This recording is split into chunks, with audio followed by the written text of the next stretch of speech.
Friends, welcome back to my channel. मैं हूं आपकी फ्रेंड वर्षा। फ्रेंड्स, आज की इस वीडियो में हम बात करेंगे बीएड एंट्रेंस एग्जाम के 2019 के प्रैक्टिस सेट की, जो कि हम इंग्लिश में डिस्कस करेंगे। ये हमारा कॉमर्स का प्रैक्टिस सेट है। हिंदी में हमने ऑलरेडी डिस्कस कर लिया है।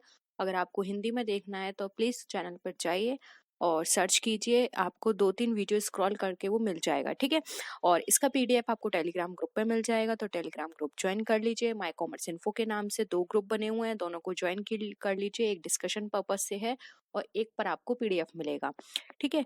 तो इस वीडियो को लास्ट तक देखिएगा, तभी आपको एक आइडिया लग पाएगा कि 2019 में किस किस चैप्टर से और किस तरह के क्वेश्चंस पूछे गए थे।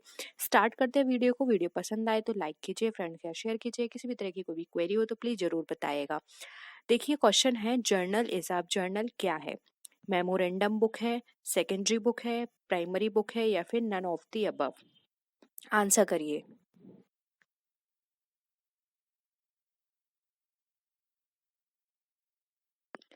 देखिए, जर्नल की बात करें तो जर्नल आप सबको पता है कि जब भी हम अकाउंटिंग बुक्स की बात करते हैं तो सबसे पहले जर्नल की बात करते हैं, उसके बाद लेजर आता है, ट्रायल बैलेंस आता है। तो जर्नल क्या हुई? हमारी प्राइमरी बुक हुई, सबसे पहले प्रिपेयर की जाती है, इसलिए ऑप्शन सी यहाँ पे हमारा प्राइमरी बुक राइट आंसर है। नेक्स्ट है बैंक रिकंसिलिएशन स्टेटमेंट इज। अब बैंक रिकंसिलिएशन स्टेटमेंट क्या है? A part of cash book, a part of passbook, statement prepared by bank, या फिर statement prepared by customer? Answer करिए।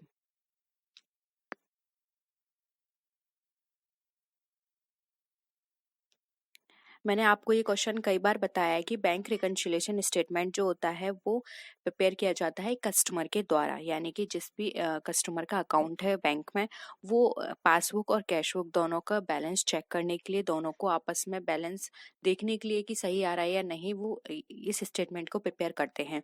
इसलिए ऑप्शन डी यहाँ पे स्टेटमेंट प्रिपेयर्ड बाय कस्टमर हमारा राइट आंसर हो जाएगा। अब नेक्स्ट आते हैं, विच of the following is not a part of double entry system? अब इसमें से कौन सा डबल एंट्री सिस्टम का पार्ट नहीं है? कैश बुक, लेजर, जर्नल, या फिर बैंक रिकंसिलिएशन स्टेटमेंट? आंसर करिए।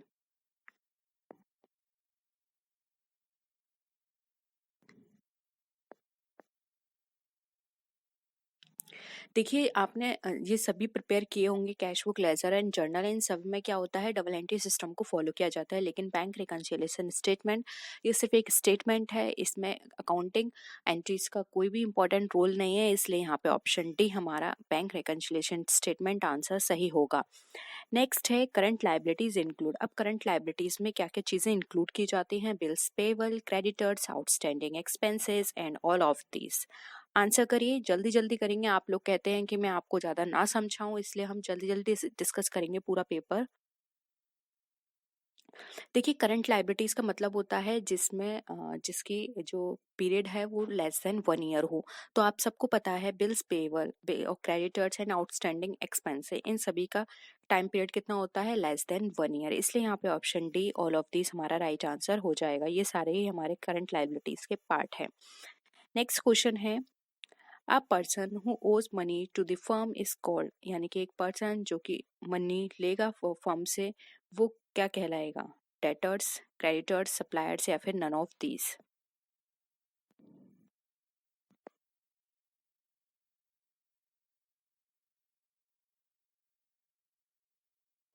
देखिए, यहाँ पर ऑप्शन जो है वो ए राइट आंसर हो जाएगा, इसको हम डेटर बोलेंगे। नेक्स्ट है tangible assets do not include. अब टेंजिबल एसेट्स में क्या इंक्लूड नहीं किया जाता? गुडविल, फर्नीचर, स्टॉक, या फिर कैश? बहुत ही सिंपल है। टेंजिबल की बात आ रही है, यानी कि जिसको हम टच कर सकते हैं। देखिए, फर्नीचर टच कर सकते हैं, स्टॉक कर सकते हैं, कैश कर सकते हैं, लेकिन गुडविल को हम टच नहीं कर सकते, ये हमारे इंटेंजिबल एसेट का पार्ट है। इसलिए यहाँ पे ऑप्शन ए गुडविल हमारा राइट आंसर हो जाएगा। ओके, सबको क्लियर हो रहे हैं सारे क्वेश्चंस? बहुत सिंपल है। नेक्स्ट है the credit balance of personal account is. अब जो क्रेडिट बैलेंस है पर्सनल अकाउंट का, वो किस तरह का है? सॉरी, पर्सनल अकाउंट का क्रेडिट बैलेंस क्या है? Cash in hand, amount receivable, income earn, या फिर अमाउंट पेबल? क्या शो करता है?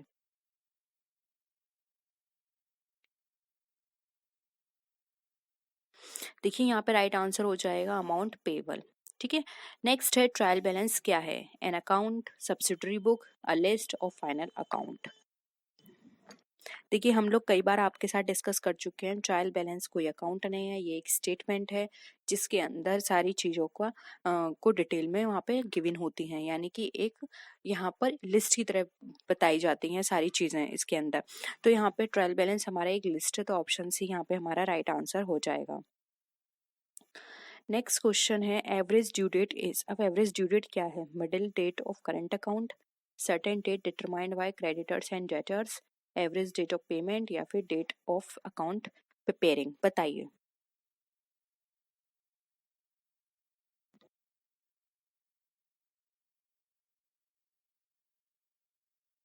देखिए एवरेज ड्यू डेट का मतलब होता है एक ऐसी डेट निकालना जिसमें अब आप पेमेंट कर पाए, यानी कि average due date is a average date of payment, इसलिए ऑप्शन सी यहाँ पे हमारा करेक्ट आंसर है।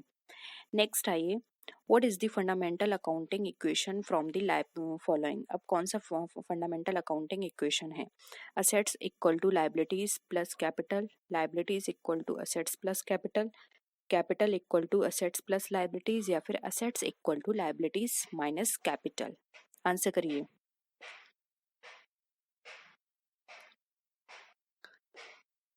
देखिए इसमें जो ऑप्शन ए है वो करेक्ट होगा, assets equal to liabilities plus capital, ये हमारी सही फंडामेंटल इक्वेशन है, इसलिए यहाँ पे ऑप्शन ए करेक्ट है।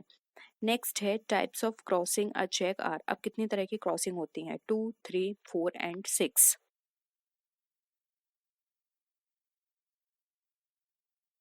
देखिए ये भी सिंपल है, हमारी जो क्रॉसिंग होती हैं वो दो तरह की होती हैं, एक होती है जनरल क्रॉसिंग, एक होती है स्पेशल क्रॉसिंग। देखिए चेक में सिर्फ दो लाइन खींच देते हैं उस और उसमें लिख देते हैं अकाउंट पे ओनली, ये हमारी जर्नल है, या फिर सिर्फ लाइन खींच देना जर्नल है। और स्पेशल वो होती है जब चेक में दो लाइन खींच के इस पे हम लिखते हैं पंजाब एंड सिंध बैंक, या फिर हम अगर इसमें लिख दें यूनियन बैंक, यानी कि किसी भी बैंक का नाम लिख दें तो पर्टिकुलर उसी बैंक में पेमेंट होगा, वो हमारी कहलाती है स्पेशल क्रॉसिंग। ठीक है। नेक्स्ट है which of the following may have both debtor or creditor balance? Only cash column of cash book, only cash column of cash book, both bank and cash column, और neither bank और nor cash column। बताइए कौन सा होता है जो सिर्फ हमारा अ, जो दोनों डेटर और क्रेडिटर बैलेंस रखता है, यानी हो सकता है।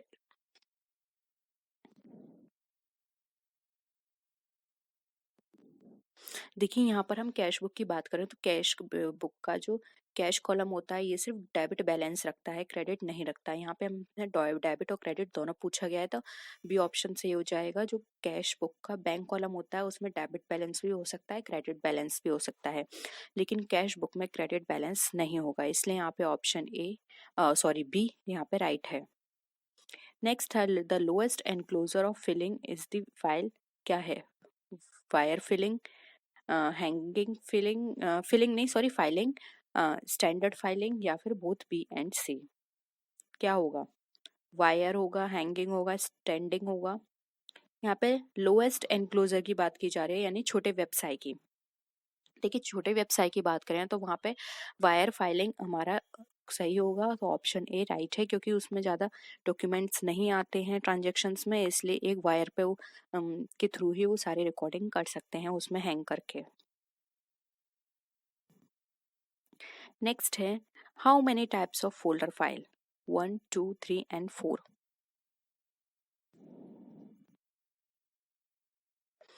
देखिए अगर हम यहाँ पर बात करें तो टोटल जो यहाँ पर होती हैं वो हमारी, आप बताइए फिर मैं आपको बताती हूँ कितनी होंगी। How many types of folder file?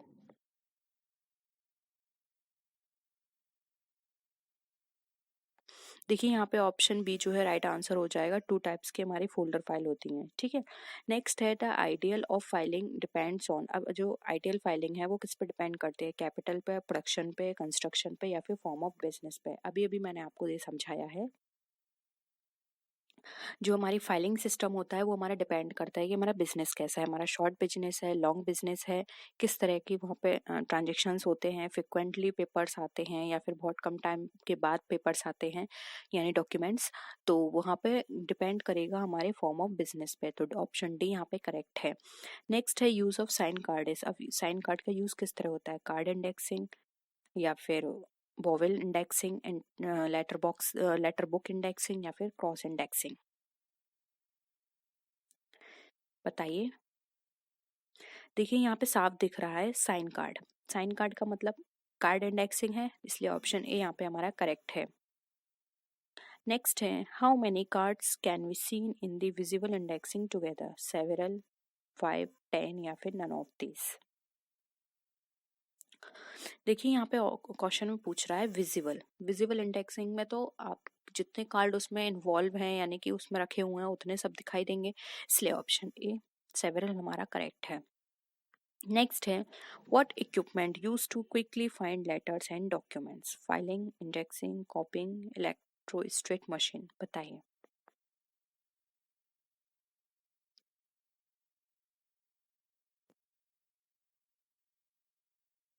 देखिए जब हम कोई भी चीज़ को फाइंड आउट करना होता है तो सबसे पहले हम क्या देखते हैं, इंडेक्स पे जाते हैं, तभी तो हम पता लगाते हैं कि इस पेज पर हमें ये चीज़ मिलेगी इस पेज नंबर पे, तो वहाँ वो हमें कहाँ मिलती है, इंडेक्स में, पेज नंबर, इसलिए यहाँ पे इंडेक्सिंग हमारा करेक्ट आंसर हो जाएगा।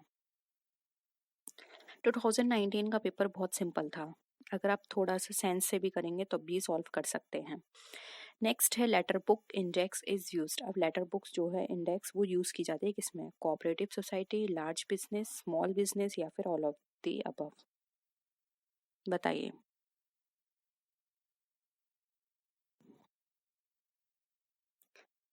देखिए लेटर बुक की बात की जा रही है तो यहाँ पे ये नाम से ही पता चल रहा है कि स्मॉल बिजनेस में ही होगी, क्योंकि देखिए अगर ज़्यादा डॉक्यूमेंट आएंगे, बड़ी फर्म होगी, तो एक लेटर के भी बहुत सारे डॉक्यूमेंट हो जाएंगे, तो आप उनमें से भी पर्टिकुलर एक नाम सर्च करना बहुत मुश्किल है, तो ये स्मॉल बिजनेस में ही हो सकता है, इसलिए यहाँ पे ऑप्शन सी यहाँ पे राइट आंसर है। और एक और चीज़ याद रखिए, लेटर बुक्स इंडेक्स जो है सबसे पुराना मेथड है, ठीक है, हो सकता है एग्जाम में ये भी पूछ लिया जाए। नेक्स्ट है what is the main objective of commercial bank. Commercial bank का क्या मेन ऑब्जेक्टिव होता है, provide services, earn profit, welfare of people या फिर ऑल ऑफ दीज। देखिए कॉमर्शियल की बात की जा रही है इसलिए अर्न प्रॉफिट राइट आंसर होगा, क्योंकि अगर यहाँ पर आजकल जो बैंक है वो कोऑपरेटिव बैंक्स भी होती हैं, और कोऑपरेटिव बैंक्स जो कि फुल्ली किस पे बेस्ड होती है, वेलफेयर ऑफ सोसाइटी या पीपल पर, इसलिए यहाँ पे अर्न प्रॉफिट हमारा करेक्ट होगा और यही आंसर सही माना है, ठीक है। नेक्स्ट है इंडिया सेंट्रल बैंक इज, बहुत ही हलवा क्वेश्चन है, B Reserve Bank of India, हर किसी को पता होगा। नेक्स्ट है रिटेल ट्रेडर्स परचेज गुड्स। अब रिटेल ट्रेडर्स जो होते हैं वो किससे गुड्स परचेज करते हैं, होलसेलर से, कस्टमर से, सेल्फ प्रोडक्शन या फिर टू प्रोड्यूसर। तो आप इसकी चेन याद रखिए, सबसे पहले क्या आता है, होलसेलर, फिर आता है रिटेलर, ठीक है। तो यहाँ पर रिटेलर की बात की जा रही है तो किससे परचेस करेगा, होलसेलर से, और होलसेलर के ऊपर क्या होता है, प्रोडक्शन, प्रोड्यूसर, ठीक है। अब इस तरह चैन चलेगी तो रिटेल किससे परचेस करेगा, होलसेल से, होलसेल करेगा प्रोड्यूसर से। नेक्स्ट है what is credit control, credit expansion, contraction of credit, expansion and contraction of currency supply या फिर ऑल ऑफ दी अबव, बताइए क्रेडिट हम किस तरह से कंट्रोल करके चल सकते हैं। देखिए क्रेडिट कंट्रोल की बात की जा रही है तो ये एक्सपेंशन से कंट्रोल हो सकता है और कॉन्ट्रैक्शन से कंट्रोल हो सकता है, अगर इसकी करेंसी सप्लाई का कॉन्ट्रैक्शन किया जाए, इसलिए ऑप्शन सी यहाँ पे हमारा क्या हो जाएगा, राइट आंसर हो जाएगा, ठीक है। नेक्स्ट है commercial banks do not have which of the following rights. अब कॉमर्शियल बैंक में कौन कौन से राइट्स नहीं होते, एक्सेप्ट डिपॉजिट का, इंटरेस्ट पेड का, करेंसी इंश्योरेंस का या फिर मनी सप्लाई का, बताइए।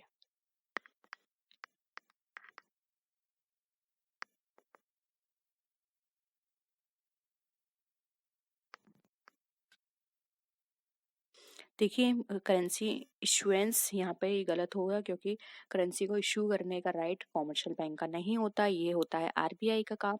ठीक है, तो इसलिए ऑप्शन सी यहाँ पे करेक्ट है।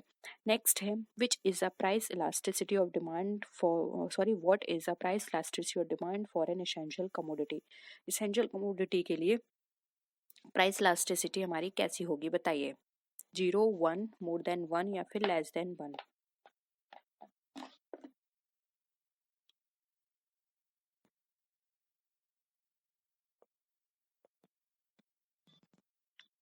देखिए यहाँ पे इसेंशियल कमोडिटी की बात की जा रही है और आप सबको पता है कि इसेंशियल कमोडिटी चाहे उसका प्राइस कितना भी हो जाए आपको परचेस करनी ही करनी है क्योंकि वो आपके लिए इसेंशियल है। इसलिए यहाँ पर उसकी प्राइस इलास्टिसिटी की बात करें तो वो होगी यहाँ पे 0। ठीक है, नेक्स्ट है marginal utility will decrease if. बहुत बार क्वेश्चन लेकर आ चुकी हूँ और हर बार ये रिपीट होता है क्वेश्चन, तो एज इट इज इसको याद कर लीजिए। मार्जिनल यूटिलिटी हमारी डिक्रीज होती है कब? जब कंजम्पशन इंक्रीज होगा, कंजम्पशन डिक्रीज होगा, कंजम्पशन स्टेबल रहेगा या फिर नन ऑफ द अबव। तो मार्जिनल यूटिलिटी हमारी डिक्रीज कब होगी? जब आप ज्यादा से ज्यादा जो यूनिट होगी उसको कंज्यूम करेंगे। जितनी ज्यादा कंज्यूम करेंगे उतनी आपकी मार्जिनल यूटिलिटी डिक्रीज होना शुरू हो जाएगी। फॉर एग्जाम्पल, आपको भूख लगी, आपने एक ब्रेड खाई, आपको फुल सेटिस्फेक्शन मिला, यूटिलिटी आपकी हाई। आपने दूसरी ब्रेड खाई यानी कि अब आपकी थोड़ी भूख शांत हुई, तो यूटिलिटी जो मार्जिनल यूटिलिटी अब क्या है उस पहले से थोड़ी कम हुई लेकिन मिली। फिर आपने तीसरी ब्रेड खाई, अब आपका पेट फुल हो चुका है तो आपको क्या है मार्जिनल यूटिलिटी जो ब्रेड के इक्वल आ गई। अब आप जब पेट आपका भर चुका है, अब आप एक्स्ट्रा एक और ब्रेड लेंगे तो आपकी मार्जिन यूटिलिटी यहाँ पे क्या है डिक्रीज होना शुरू हो जाएगी, यानी कि अब आपको सेटिस्फेक्शन लेवल वहाँ कम होना शुरू हो जाएगा। तो मार्जिनल यूटिलिटी हमारी डिक्रीज तब होती है जब हमारा कंजम्पशन इंक्रीज होता चला जाता है और एक पॉइंट पर आके क्या हो जाएगा नेगेटिव चला जाएगा। यानी कि जब आप किसी भी चीज का ओवरडोज लेंगे तो आपको उस चीज से नफरत हो जाएगी या फिर उससे आपको जो भी पहले अच्छा लग रहा था उस चीज को कंज्यूम करके अब आपको उतनी ही वो चीज बुरी लगने लगेगी। ठीक है, तो ऑप्शन ए यहाँ पे कंजम्पशन विल इंक्रीज हमारा राइट आंसर हो जाएगा। ठीक है, नेक्स्ट है which economist gave the definition of economics as welfare? Robbins, Adam Smith, Alfred Marshall या फिर ये जेके मेहता। बताइए। बहुत ही सिंपल है, बहुत बार पूछा गया है ये क्वेश्चन।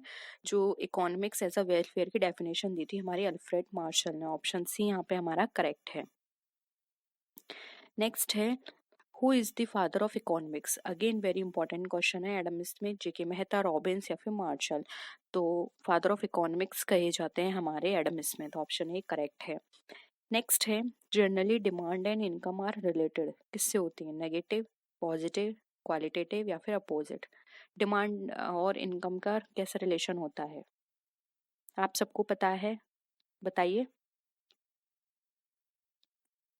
डिमांड एंड सप्लाई तो नेगेटिव रहते हैं। अब बता दीजिए, मैंने आपको एक क्लू दे दिया। देखिए यहाँ पर राइट आंसर हो जाएगा बी पॉजिटिव, क्योंकि इनकम बढ़ेगी डिमांड बढ़ेगी। ठीक है, लेकिन वहां पर क्या होता है सब डिमांड बढ़ती है तो सप्लाई कम होनी शुरू हो जाती है। ठीक है, और प्राइस का भी यही रहता है, डिमांड एंड प्राइस का। नेक्स्ट है if the price elasticity of demand is 0 then demand line is. यानी कि जब demand price elasticity of demand 0 है तो डिमांड कैसी होगी? Parallel of X, parallel of Y, falling from upper to lower या फिर राइजिंग फ्रॉम द बॉटम। बताइए।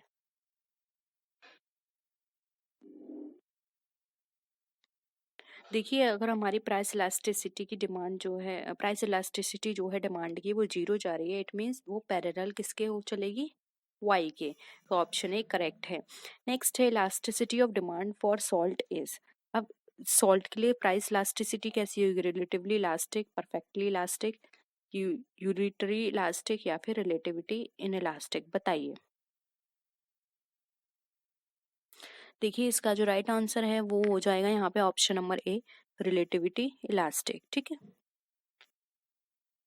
नेक्स्ट है विच scholar give the idea that the utility is measured? किससे? Hicks, Pareto, Elon या फिर मार्शल? बताइए किसने दिया था कॉन्सेप्ट?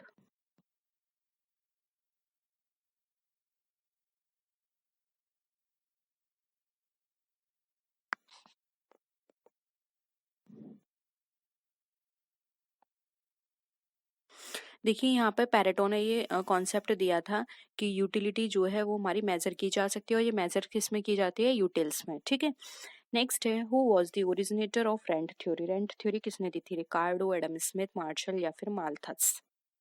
तो इसका राइट आंसर है ऑप्शन ए, रिकार्डो ने दी थी रेंट थ्योरी। ठीक है, तो इसको एज इट इज याद कर लीजिए, समझने वाली बात नहीं है।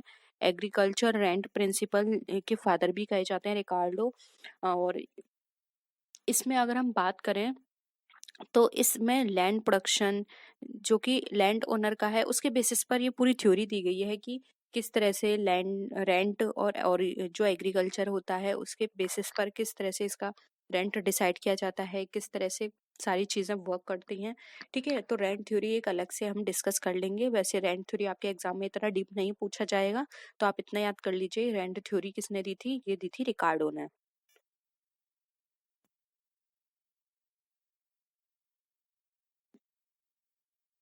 नेक्स्ट है, leave of service to the labour is based, this statement is.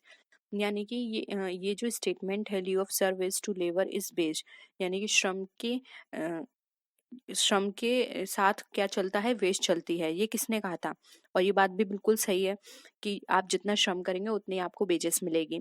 Professor जीट, प्रोफेसर मार्शल, प्रोफेसर सेलिगमैन या फिर प्रोफेसर माल्थस, बताइए।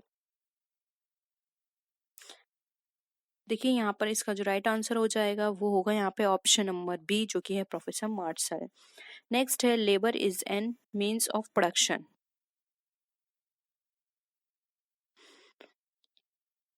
एक्टिव, इनएक्टिव, डायनेमिक या फिर नन ऑफ दिस, बताइए। लेबर कैसा प्रोडक्शन है, एक्टिव है, इनएक्टिव है। देखिए सिंपल है, लेबर एक एक्टिव प्रोडक्शन की तरह यहाँ पे एक्टिव मीन्स ऑफ प्रोडक्शन की तरह काम करता है, इसलिए यहाँ पे ऑप्शन ए राइट है। नेक्स्ट है, wage are reward are the reward of which means of production, of labour, of rent, both A and B या फिर नन ऑफ दीज। अब आप खुद सोचिए, वेजेस जो है वो हमें कब दी जाती है, रेंट के बिहाफ पर, लेबर के बिहाफ पर, किसके बिहाफ पर। तो राइट आंसर हो जाएगा लेबर, क्योंकि जब हम लेबर करेंगे तभी वेजेस मिलेगी, उसका रिवॉर्ड है ये। तो ऑप्शन ए यहाँ पे करेक्ट है। नेक्स्ट है, which of the following is traded in the capital market, of shares, of foods, of gold या फिर नन ऑफ दीज। देखिए राइट आंसर है यहाँ पे, कैपिटल मार्केट में ट्रेड की जाता है शेयर्स का। ठीक है, क्योंकि ये लॉन्ग टर्म यहाँ पे सिक्योरिटीज की बात करते हैं कैपिटल मार्केट में, और शेयर हमारा लॉन्ग टर्म सिक्योरिटीज में आता है। ठीक है, तो ऑप्शन ए यहाँ पे करेक्ट है। नेक्स्ट है, which of the following can be converted into capital market, currency in securities, securities in currency, both A and B या फिर नन ऑफ दीज, बताइए। देखिए कैपिटल मार्केट की बात की जा रही है, तो कैपिटल मार्केट में ये दोनों फैसिलिटी हमें मिलती हैं कि हम अपनी सिक्योरिटीज को करेंसी में कन्वर्ट करा सकते हैं, और जो हमारी करेंसी सिक्योरिटीज हैं उन्हें हम करेंसी में करा सकते हैं, यानी कि दोनों हो सकती हैं आपस में कन्वर्ट जब भी कस्टमर चाहे। ठीक है, तो ऑप्शन सी यहाँ पे बोथ ए एंड बी हमारा करेक्ट हो जाएगा। नेक्स्ट है, functions of capital market, flow of capital, arrange capital, transfer of securities, all of the above.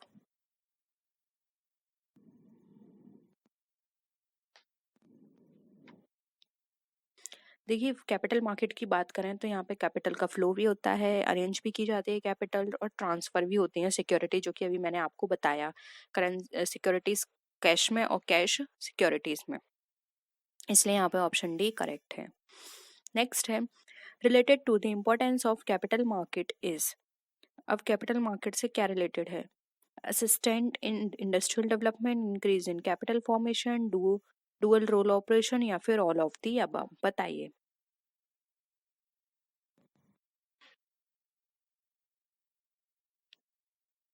देखिए कैपिटल मार्केट की बात करें तो इंडस्ट्रियल डेवलपमेंट में भी हेल्प करता है, कैपिटल फॉर्मेशन में भी हेल्प करता है, क्योंकि लॉन्ग टर्म है तो यहाँ पे इंक्रीजमेंट के बहुत चांसेस होते हैं, प्रॉफिट ज़्यादा मिलता है लॉन्ग टर्म में।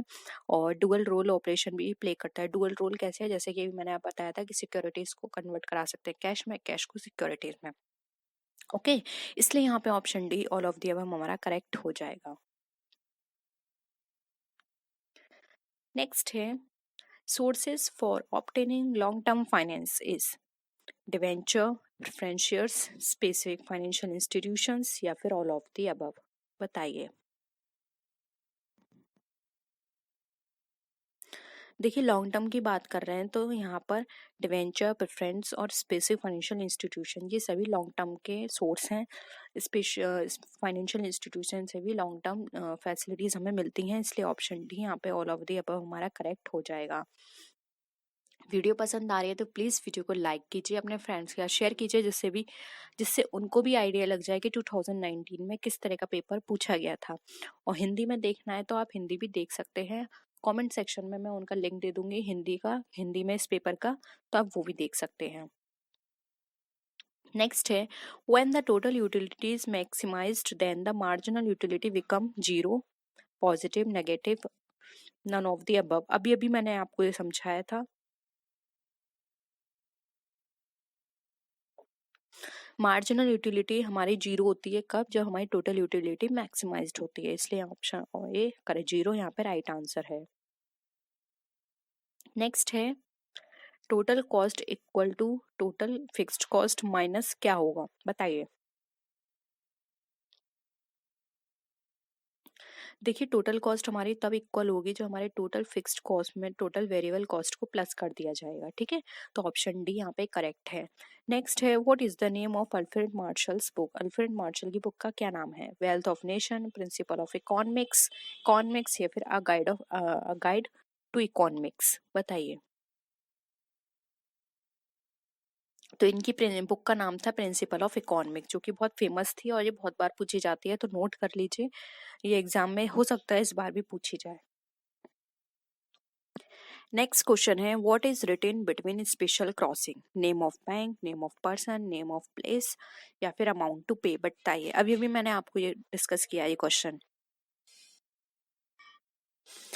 देखिए जब भी हम स्पेशल क्रॉसिंग करते हैं तो उसके अंदर हम लिखते हैं बैंक का नाम, जिससे कि वहाँ पे और भी सिक्योर हो जाता है हमारा चेक, जिससे कि गलत पेमेंट होने के कोई भी चांसेस नहीं होते हैं, ठीक है। तो ऑप्शन है यहाँ पे नेम ऑफ द बैंक हमारा करेक्ट होगा। नेक्स्ट आते हैं where the cheque is paid by crossing? On the bank window, by bank account, at the customer home या फिर नन ऑफ द अबव? तो ये आप सबको पता है कि क्रॉसिंग किस लिए की जाती है, जिससे कि उसका पेमेंट विंडो पे ना होके बैंक के अकाउंट में हो, ठीक है। तो यहाँ पे ऑप्शन बी यहाँ पे हमारा करेक्ट हो जाएगा। नेक्स्ट है audit programme included check of trial balance, check of bank balance, verification of cash या फिर ऑल ऑफ द अबव? बताइए। देखिए जब भी हम किसी भी ऑडिट प्रोग्राम की बात करते हैं तो उसके अंदर सारी चीजें आती हैं, ट्रायल बैलेंस को चेक करना, बैंक बैलेंस को चेक करना, वेरिफिकेशन करना कैश का, वाउचिंग से उनको वेरीफाई करना, ये सब का हमारे ऑडिट प्रोग्राम के होते हैं, इसलिए option D all of the above हमारा करेक्ट होगा। नेक्स्ट आते हैं cost audit conducted by government, industrial tribunal, trade association या फिर ऑल ऑफ द अबव? बताइए।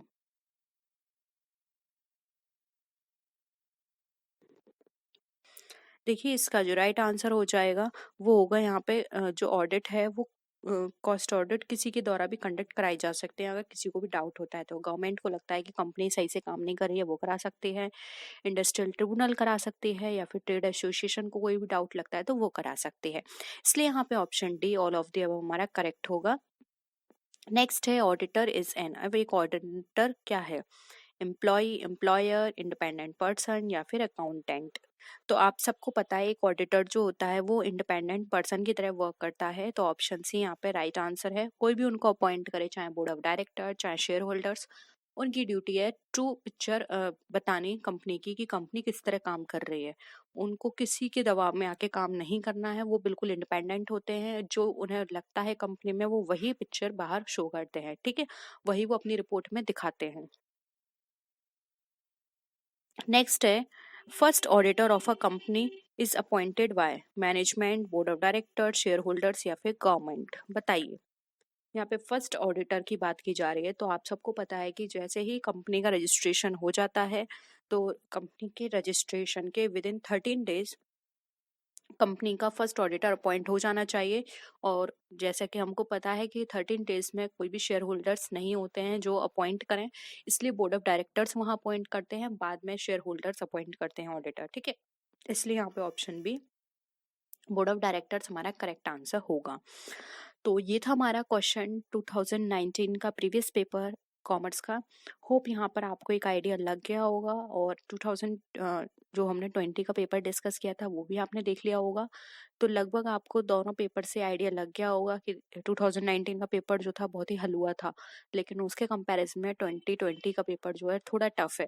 तो हो सकता है कि 2021 में फिर से हलवा आए, या फिर हो भी सकता है कि फिर से मॉडरेट आए। तो आपको अपनी पूरी तैयारी करनी है, सिर्फ एवं ही सोच के नहीं जाना है कि हम कर लेंगे, थोड़ा बहुत इधर से तुक्का मार के अच्छे से तैयारी करनी है। और हाँ, थोड़ा न्यूमेरिकल पार्ट पे भी ध्यान दे दीजिएगा, क्योंकि 2020 में न्यूमेरिकल पार्ट भी काफ़ी पूछा गया था। और कोई भी डाउट लगता है टेलीग्राम ग्रुप पर पूछ सकते हैं या कमेंट कर सकते हैं, किसी भी तरह का डाउट हो। और प्लीज़ चैनल को सब्सक्राइब कर लीजिए अगर नहीं किया है तो, और आप लोगों को नोटिफिकेशन नहीं मिलता तो प्लीज़ एक बार बेल आइकन पे क्लिक करके भी देख लीजिएगा। हो सकता है कि ठीक से वो प्रेस ना हुआ हो, तो इस वजह से आपको नोटिफिकेशंस ना जाता हो। और वीडियो को शेयर कीजिएगा अगर आपको पसंद आती है तो। किसी भी तरह की कोई भी क्वेरी हो तो आप बता सकते हैं। तो नेक्स्ट वीडियो में फिर मिलते हैं और भी अच्छी वीडियोस के साथ। तब तक के लिए टेक केयर, बाय बाय।